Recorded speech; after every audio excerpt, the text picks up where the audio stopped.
পাঠ্যপুস্তক মানে প্রথম যে কমিটি হয়েছে আমাদের টোটাল গঠিত 10 মাস। আমি 8 মাস ব্যবধানের সাথে আছি।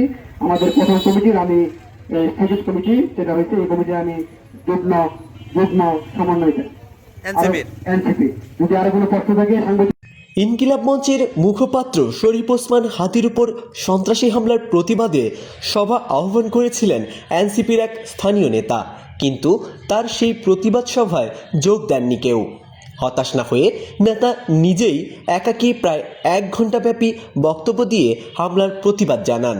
এই ঘটনাটি ঘটেছে শেরপুরের নালিতাবাড়িতে। আমি পড়াশোনা করেছি ওই শাহজালাল বিজ্ঞান ও প্রযুক্তি।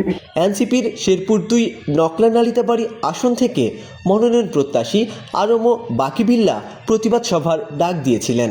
তিনি এনসিপির নালিতাবাড়ি উপজেলা শাখার স্থগিত কমিটির যুগ্ম সমন্বয়কারী ছিলেন।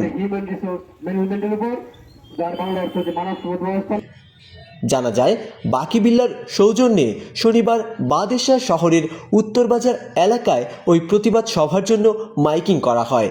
মাইকিংয়ে সাধারণ মানুষকে হামলার প্রতিবাদ জানাতে সভায় অংশগ্রহণের আহ্বান জানানো হয়, কিন্তু আহ্বানে সাড়া দিয়ে প্রতিবাদ সভায় কেউ আসেনি।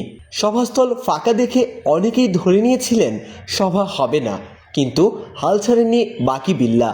তিনি নিজেই বক্তব্য দেওয়া শুরু করেন এবং প্রায় 1 ঘণ্টা ধরে হাদির উপর হামলার তীব্র প্রতিবাদ জানান। এর আগে গত 13 নভেম্বর শেরপুর 2 আসনে এনসিপির প্রার্থী হতে দলীয় মনোনয়ন কিনেন বাকিবিল্লা। পরে এই আসনে এনসিপির পক্ষ থেকে মনোনয়ন দেওয়া হয় জুলাই যোদ্ধা খোকন চন্দ্র বর্মনকে। এদিকে প্রতিবাদ সভায় কেউ না আসার কারণ জানতে চাইলে আরমো বাকিবিল্লা বলেন, আমি আমার অবস্থান থেকে প্রতিবাদ সভার আহ্বান জানিয়েছি, কিন্তু কেউ আসেনি।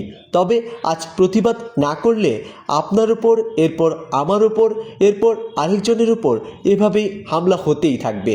তাই সবার অবস্থান থেকে প্রতিবাদ করতে হবে।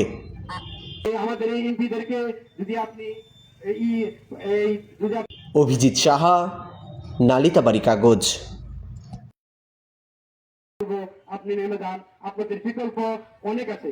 এই দেশে 2007 সালে মাননীয় প্রধান উপদেষ্টা ডক্টর ফখরুদ্দিন দেশ চালিয়েছে। দেশ কিভাবে চালিয়েছে এটা আপনারা দেখছেন। আপনিও দেখেন, ওনার মতো দেশ চালান, তা না হলে তফসিল ঘোষণা করে আপনি দেশ কন্ট্রোল করতে পারবেন না।